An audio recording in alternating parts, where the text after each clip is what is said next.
நாம இப்ப இந்த வீடியோல எதை பத்தி பார்க்க போறோம் அப்படின்னா நம்முடைய சேயோன் ஐஏஎஸ் அகாடமி சார்பா நம்ம என்ன பண்றோம் அப்படின்னா சேயோன் நடப்பு 365 அப்படின்னு சொல்லக்கூடிய ஒரு கரண்ட் அஃபேர்ஸ் சீரிஸ் வந்து ரன் பண்ணிட்டு வரோம். இதுல வந்து பாத்தீங்க அப்படின்னா உங்களுக்கு பிரிமினரி கம் மெயின்ஸ் ரெண்டுத்துக்கும் சேர்த்து நம்ம கரண்ட் அஃபேர்ஸ் கொடுக்குறோம். இன்னைக்கு மே 1 வந்து பாத்தீங்க அப்படின்னா உழைப்பாளர் தினம்.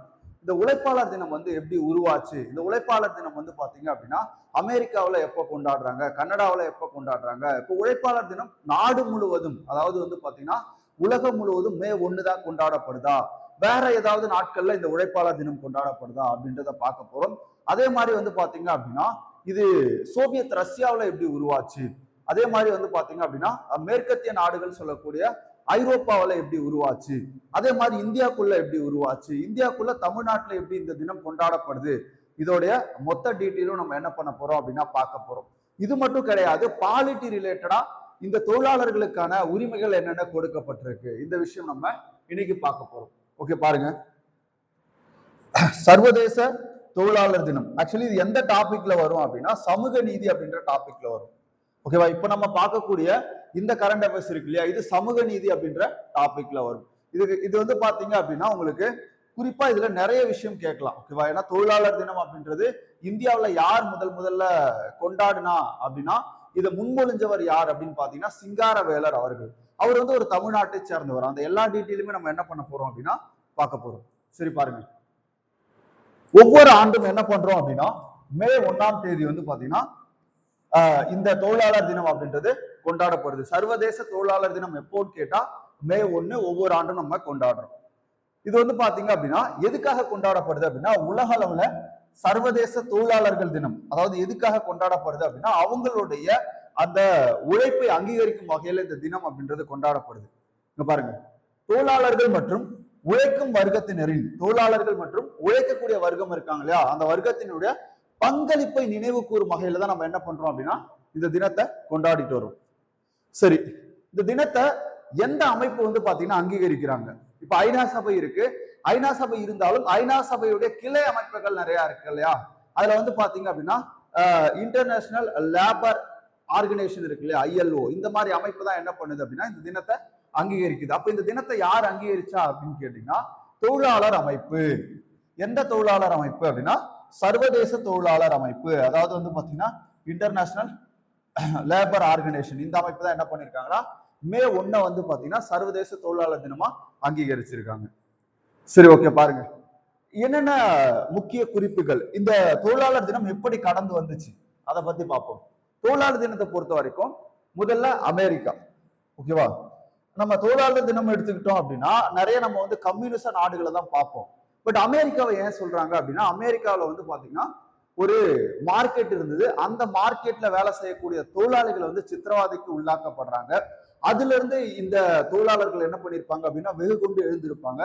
அதை நினைவு கூறக்கூடிய வகையில தான் இந்த தொழிலாளர் தினம் அப்படின்றது அனுசரிக்கப்பட்டிருக்கும். இங்க பாருங்க, தொழிலாளர் தினம் 19ஆம் நூற்றாண்டில் அமெரிக்காவில் இருந்த, இங்க பாருங்க, நல்லா பாருங்க, அமெரிக்காவில் இருந்த தொழிலாளர் சங்க இயக்கத்துல இருந்து உருவாயிருக்கும். எங்க இருந்து உருவாயிருக்கும் அப்படின்னா அமெரிக்காவுடைய தொழிலாளர் சங்க இயக்கத்துல இருந்து உருவாயிருக்கும். இங்க பாருங்க, இப்ப நம்ம பாக்குறோம்ல மே 1 தானே சர்வதேச தொழிலாளர் தினம் பாக்குறோம். ஆனா இதுக்கு விதிவிலக்கா 2 நாடு இருக்கு. என்னென்ன நாடுன்னு பாத்தீங்கன்னா ஒன்னு அமெரிக்கா, இன்னொன்னு கனடா. அப்ப அமெரிக்கா கனடாவில எப்ப சார் தொழிலாளர் தினம் கொண்டாடுவாங்க? அமெரிக்கா கனடாவை பொறுத்த வரைக்கும் எப்ப தொழிலாளர் தினம் கொண்டாடுவாங்க? ஓகே, இதுல பாருங்க, இப்ப அமெரிக்கா கனடாவை பொறுத்த வரைக்கும் ஒவ்வொரு ஆண்டும் எப்ப தொழிலாளர் தினம் கொண்டாடுறாங்க அப்படின்னா செப்டம்பர் மாதத்தினுடைய முதல் திங்கட்கிழமை அன்று தொழிலாளர் தினம் கொண்டாடப்படுது. நம்ம பார்த்தோம் இல்லையா, நாடு முழுவதும் சர்வதேச தொழிலாளர் தினம் எப்ப கொண்டாடப்படுது? ஐநா எப்ப அங்கீகரிச்சிருக்கு? மே 1 அங்கீகரிச்சிருக்கு. ஆனா இங்க பாருங்க, கனடா இருக்கு இல்லையா, இதுவே கனடாவும் அமெரிக்காவும் எப்ப கொண்டாடுறாங்க அப்படின்னு கேட்டா செப்டம்பர் மாதத்தினுடைய முதல் திங்கட்கிழமை கொண்டாடுறாங்க. செப்டம்பர் மாதத்தினுடைய முதல் திங்கட்கிழமையில இந்த தொழிலாளர் தினத்தை கொண்டாடுறாங்க. அப்போ 2 நாடு மட்டும் வித்தியாசமா இருக்கு பாருங்க, ஒன்னு அமெரிக்கா, இன்னொன்னு கனடா. மீதி எல்லா நாடுமே ஐநா சபையுடைய கிளை அமைப்பான ILO இருக்கு இல்லையா, அந்த அமைப்பு என்ன பண்ணிருக்கு? அங்கீகரிச்சிருக்கு மே 1. ஆனா இந்த அமெரிக்கா மற்றும் கனடா மட்டும் செப்டம்பருடைய முதல் நாளை கொண்டாடுறாங்க. சரி, பாருங்க, அமெரிக்காவினுடைய சிகாகோல 1886ஆம் ஆண்டு நடந்த, நல்லா புரிஞ்சுக்கோங்க, 86ஆம் ஆண்டு நடந்த ஹே மார்க்கெட், ஓகேவா, ஹே மார்க்கெட், இந்த மார்க்கெட்ல தாங்க வந்து தொழிலாளர்களுக்கு பிரச்சனை ஏற்படுது. இந்த பிரச்சனை காரணமா தான் என்ன பண்றாங்க அப்படின்னா, அந்த தொழிலாளர்கள் வெகு கொண்டு எழுது அவர்களுக்கான உரிமையை பெறக்கூடிய வலிமையை பெறாங்க. அப்போ 1886 அமெரிக்காவினுடைய சிகாகோவில் இருக்கக்கூடிய ஹே மார்க்கெட் சம்பவத்தின் நினைவாக தொழிற்சங்கங்கள் மற்றும் சோசியலிச குழுக்களால், இது தொழிற்சங்கங்கள் மற்றும் சோசியலிச குழுக்களால் தொழிலாளர்களுக்கு ஆதரவான ஒரு நாளாக தொழிலாளர் தினம் அப்படின்றது அறிவிக்கப்பட்டது. ஓகேவா? அப்ப இங்க நடந்த அந்த வன்முறையால என்ன பண்ணிருக்காங்க, கிளர்த்தெழுந்த அந்த தொழிலாளர்கள், அந்த தொழிலாளர்களுக்கு ஒத்துழைச்ச சோசியலிச குழுக்கள், தொழிற்சங்கங்கள், இவங்க எல்லாம் ஏற்பாடு செஞ்சுதான் தொழிலாளர் தினம் அப்படின்றத கொண்டாடுறாங்க. அடுத்து பாருங்க, தொழிலாளர்களுக்கு ஆதரவாக நடைபெற்ற ஹோ மார்க்கெட் பேரணி, ஓகேவா, ஹே மார்க்கெட் பேரணி இருக்கு இல்லையா, அந்த பேரணியில காவல்துறையினுடனான வன்முறை மோதலுக்கு வழிவகுத்திருக்கும். அவங்க ஒரு பேரணி பண்ணியிருப்பாங்க. அந்த பேரணி என்ன பண்ணிருக்கும் அப்படின்னா, காவல்துறைக்கும் அந்த பேரணியில இருந்த தொழிலாளர்களுக்கும் இடையில ஒரு கலவரம் அப்படின்றது உருவாயிருக்கும். அதுல வந்து பாத்தீங்கன்னா கடுமையான உயிரிழப்புகள் ஏற்படுத்தியிருக்கும். யாருக்கு அப்படின்னா, தொழிலாளர் தரப்புல. இதில் உயிரிழந்தவர்கள் வந்து பாத்தீங்கன்னா ஹே மார்க்கெட் தியாகிகள் என போற்றப்படுறாங்க. ஹே மார்க்கெட் தியாகிகள் என போற்றப்படுறாங்க. அப்போ தொழிலாளர்களினுடைய உரிமை மீறல்கள், அதே மாதிரி சிரமமான வேலை நேரம், இப்ப 12 மணி நேரம்லாம் இருக்கு இல்லையா, அதுல இருந்து 8 மணி நேரம், அப்ப இந்த மாதிரி சிரமமான வேலை நேரத்துல இருந்து தொழிலாளர்களை மீட்டெடுக்கிறது, மோசமான பணிச்சூழல். இப்ப நம்ம ஒரு தொழிற்சாலை இருக்கு அப்படின்னா, அந்த தொழிற்சாலையில போதுமான பாதுகாப்பு உபகரணங்கள் இருக்காது, அந்த மிஷினை சுத்தி பாதுகாப்பு வளையங்கள் இருக்காது, இந்த மாதிரி மோசமான பணிச்சூழல், குறைந்த ஊதியம், குழந்தை தொழிலாளர் முறை, இந்த மாதிரி நிறைய விஷயங்கள் தொழிலாளர்களுக்கு அகேன்ஸ்டா வந்து இருந்துகிட்டு இருக்கும். அப்ப இது எல்லாத்தையுமே என்ன பண்ணிருப்பாங்க, இந்த போராட்டத்துல முன்னிலைப்படுத்தி இந்த பிரச்சனையை வெளிக்கொண்டு வந்திருப்பாங்க. ஓகேவா? அடுத்து பாருங்க, ஐரோப்பா. இப்ப அமெரிக்கா பார்த்தோம் இல்லையா, அடுத்து ஐரோப்பா பார்ப்போம். அமெரிக்காவை பொறுத்த வரைக்கும் நமக்கு எப்படி அந்த ஹே மார்க்கெட் இருக்கு இல்லையா, அந்த மார்க்கெட்ல நடந்த பிரச்சனையை வச்சு இந்த தொழிலாளர் தினம் அப்படின்றது உருவாயிருக்கும். ஐரோப்பாவை பொறுத்த வரைக்கும் 1889ஆம் ஆண்டு ஜூலை மாதம் ஐரோப்பாவில் நடைபெற்ற முதல் சர்வதேச சோசியலிச கட்சிகள் மாநாடு. எப்போ? 1889ல முதல் சோசியலிச கட்சிகளுடைய மாநாடு எங்க நடைபெறுது? ஐரோப்பாவில் நடைபெறுது. இதுலதான் என்ன பண்றாங்க, மே 1ஆம் தேதிய சர்வதேச தொழிலாளர் தினமா அங்கீகரிக்கிறாங்க. அப்ப எப்போ கொண்டாடப்படும்? 1890ல இருந்து இது கொண்டாடப்படும். பாருங்க, அப்ப பாருங்க, இது எப்ப கொண்டாடப்படுது முதலில் அப்படின்னா 1890ல இருந்து மே 1ஆம் தேதி என்ன பண்றோம், நம்ம தொழிலாளர் தினமா கொண்டாடுறோம். அப்ப எங்க அங்கீகரிச்சாங்கன்னு கேட்டா, எங்க அங்கீகரிச்சாங்க?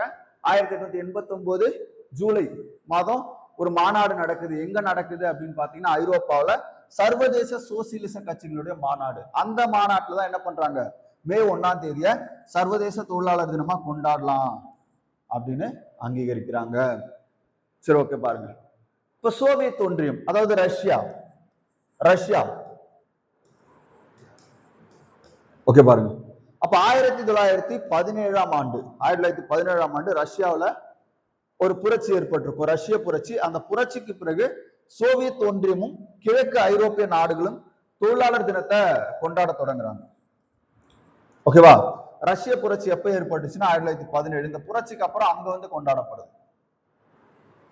அடுத்து பாருங்க, மார்க்சியம் மற்றும், நம்ம ரஷ்யான்னு எடுத்துக்கிட்டாவே மார்க்சியம் மற்றும் சோசியலிச கருத்துக்கள் அடங்கிய ஒரு நாடு. சமதர்மம் அப்படின்றது ரஷ்யா. ஓகேவா? அப்ப அந்த சமதர்ம நாடு வந்து பாத்தீங்க அப்படின்னா என்ன கருத்துக்களை உள்ளடக்கும்? மார்க்சியம் மற்றும் சோசியலிச கருத்துக்களை உள்ளடக்கியது. அப்ப இந்த மாதிரி புதிய சித்தாந்தங்கள் அங்க என்ன பண்ணுது அப்படின்னா விதைக்கப்படுது. அந்த உத்வேகத்தின் அடிப்படையில என்ன பண்றாங்க அப்படின்னா இந்த தொழிலாளர் தினம் அப்படின்றது ஒரு தேசிய இயக்கமா உருவெடுத்திருக்கும். சரி, அடுத்து பாருங்க, இந்தியா நமக்கு கொஸ்டின் ஏரியா. ஓகே, இந்தியாவை பொறுத்த வரைக்கும் முதல் தொழிலாளர் தினம் எப்ப கொண்டாடப்பட்டது அப்படின்னு கேட்பாங்க. 1923ல இந்தியாவுடைய முதல் தொழிலாளர் தினம் எங்க கொண்டாடப்படுது? சென்னையில கொண்டாடப்படுது. அவ பாருங்க, சென்னையில கொண்டாடப்பட்டது. இந்த தினத்தை வந்து எந்த கட்சி அனுசரிச்சது? ரொம்ப முக்கியம். நம்ம சிங்காரவேலரை பத்தி படிச்சிருப்போம். ஓகேவா? தொழிலாளர் பொது உடைமையுடைய முக்கிய தலைவர் சிங்காரவேலர். அவர் தான் என்ன பண்றாரு, ஃபர்ஸ்ட் கொண்டாடுறான்னு படிச்சிருப்போம். ஆனா எந்த கட்சி கொண்டாடுச்சு அப்படின்னு பாத்தீங்கன்னா இந்துஸ்தான் தொழிலாளர் கிசான் கட்சி. எந்த கட்சி? இந்துஸ்தான் தொழிலாளர் கிசான் கட்சி. ஓகேவா? அப்போ முத தொழிலாளர் தினம் இந்தியாவுல 1923 மே 1 கொண்டாடப்பட்டதுன்னு பார்த்தோம். மே 1 கொண்டாடப்பட்டதுன்னு பார்த்தோம். அப்ப இது யார் கொண்டாடினான்னு நமக்கு தெரியும், நமக்கு ஸ்கூல் புக்ல இருக்கு. யாரு? சிங்காரவேலர். ஆனா எந்த கட்சி கொண்டாடுச்சு அப்படின்னு கேட்டாங்கன்னா இந்துஸ்தான் தொழிலாளர் கிசான் கட்சி கொண்டாடுச்சு. யாரு? இந்துஸ்தான் தொழிலாளர் கிசான் கட்சி வந்து என்ன பண்ணிருக்கோம்? கொண்டாடி இருக்கும். சரி, ஓகே. இது எதுக்காக அப்படின்னு பார்த்தோம்னா தொழிலாளர்களின் முயற்சிகளையும் பணிகளையும் போற்றும் வகையில மே 1ஆம் தேதி தேசிய விடுமுறையாக அறிவிக்க வேண்டும் என யார் சொல்றா? இங்க பாருங்க, கம்யூனிஸ்ட் தலைவரான மலையபுரம் சிங்காரவேலர். யாரு? நம்ம ஐயா சிங்காரவேலர் அவர்கள் சொல்றாரு தேசிய விடுமுறை ஒண்ணுன்னு சொல்லிட்டு. சிங்காரவேலு செட்டியார் அவர்கள் என்ன பண்றாரு? இந்த நாளுக்கு அரசிடம் இருந்து தேசிய விடுமுறை கொடுக்கணும்னு சொல்லிட்டு அனுமதி பெறாரு. ஓகேவா? இந்த நாளை நம்ம என்ன பண்றோம் அப்படின்னா தொழிலாளர் தினமா கொண்டாடுறோம். நம்ம தமிழ்ல வந்து பாத்தீங்கன்னா சர்வதேச தொழிலாளர் தினம் கொண்டாடுவோம். இப்ப ஹிந்தி அந்த மாதிரியான மாநிலங்கள்ல அது என்னன்னு சொல்றாங்க அப்படின்னா கம்கர் திவாஸ், கம்கர் தீன் மற்றும் அந்தராஷ்டிரிய ஷராமிக் திவாஸ், இந்த மாதிரி பல்வேறு பெயர்கள் என்ன பண்ணுது அப்படின்னா அழைக்கப்படுது. அப்ப பாருங்க, இத இந்தியாவில வேற எப்படிலாம் அழைக்கிறாங்க அப்படின்னு கேட்கலாம் இல்லையா? அப்ப பாருங்க, கம்கர் திவாஸ், கம்கர் தீன், அந்த ராஷ்டிரிய ஷராமிக் திவாஸ், இந்த மாதிரி பல்வேறு பெயர்கள்ல வந்து தொழிலாளர் தினம் அழைக்கப்படுது. சரி, தொழிலாளர் தொடர்பான அரசியல் அமைப்புல நமக்கு என்னென்ன விதிகள் இருக்கு? ஓகே, பாருங்க என்னென்ன விதிகள் இருக்கு அப்படின்னு பார்த்தோம்னா நமக்கு டிபிஎஸ்பிலையும் அடிப்படை உரிமையிலும் நிறைய கொடுத்திருப்பாங்க. டிபிஎஸ்பி மற்றும் அடிப்படை உரிமைகளை நிறைய கொடுத்திருப்பாங்க. இப்ப சட்டப்பிரிவு 14 அடிப்படை உரிமைகள்ல வரும். இது என்ன சொல்லுது? எந்த ஒரு நபரையும் சட்டத்தின் முன் சமமாக நடத்த வேண்டும் அப்படின்னு சொல்லுது. அதே மாதிரி 19ல 1C என்ன சொல்லுது? குடிமக்கள் சங்கங்கள் அமைக்கலாம் அப்படின்னு சொல்லுது. குடிமக்கள் என்ன பண்ணலாம்? சங்கங்கள் அமைக்கலாம் அப்படின்னு சொல்லுது. அப்ப இது எல்லாமே நமக்கு இந்திய அரசியலமைப்புல கொடுக்கப்பட்ட தொழிலாளர்களுக்கு பாதுகாப்புக்கான விதி. அடுத்து பாருங்க, சட்டப்பிரிவு 21 உயிருக்கும் தனிநபர் சுதந்திரத்திற்கும் பாதுகாப்பு அளிப்பதாக உறுதி அளிக்கிறது. அப்ப ஆர்டிகல் 21 தனிநபர் சுதந்திரத்தை பத்தி சொல்லும். ஆர்டிகல் 23 கட்டாய உழைப்பை தடை செய்கிறது. கட்டாய கொத்தடிமை முறை உழைப்பை தடை செய்கிறது. அப்ப ஆர்டிகல் 23 யார் சம்பந்தமானது அப்படின்னா தொழிலாளர் சம்பந்தமானது. இது எல்லாமே அடிப்படை உரிமைகள்ல கொடுத்திருப்பாங்க. சட்டப்பிரிவு 24 14 வயதுக்குட்பட்ட குழந்தைகளை என்ன பண்ணக்கூடாது? வேலையில அமர்த்தக்கூடாது. குழந்தை தொழிலாளர் மொழிய ஒழிக்குது. ஆர்டிகல் 24.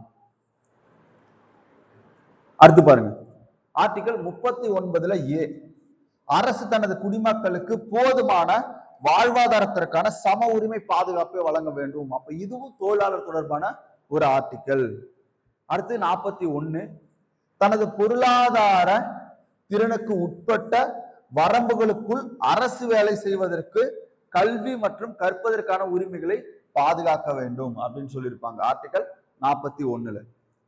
அடுத்து பாருங்க, சட்டப்பிரிவு 42 நியாயமான மற்றும் மனிதாபிமான நியாயமான மற்றும் மனிதாபிமான பணி நிலைமைகளை பாதுகாப்பதற்கும் மகப்பேறு நிவாரணத்திற்கும் வழிவகை செய்யுமாறு அரசை அறிவுறுத்துகிறது.